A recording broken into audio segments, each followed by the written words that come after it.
গোটা পশ্চিমবঙ্গের মধ্যে অন্যতম হলো হাওড়া সেতু, এখন নাম হয়েছে রবীন্দ্র সেতু।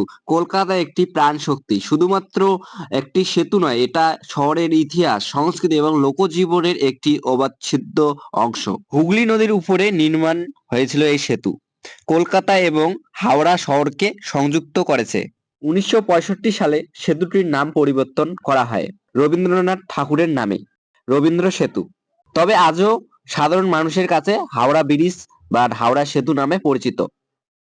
লাইফে ফার্স্ট টাইম হাওড়া ব্রিজের উপর দিয়ে হেঁটে যাচ্ছি। তো এও হেঁটে যাচ্ছে, আমিও হেঁটে যাচ্ছি ফার্স্ট টাইম। তো চলো যাই।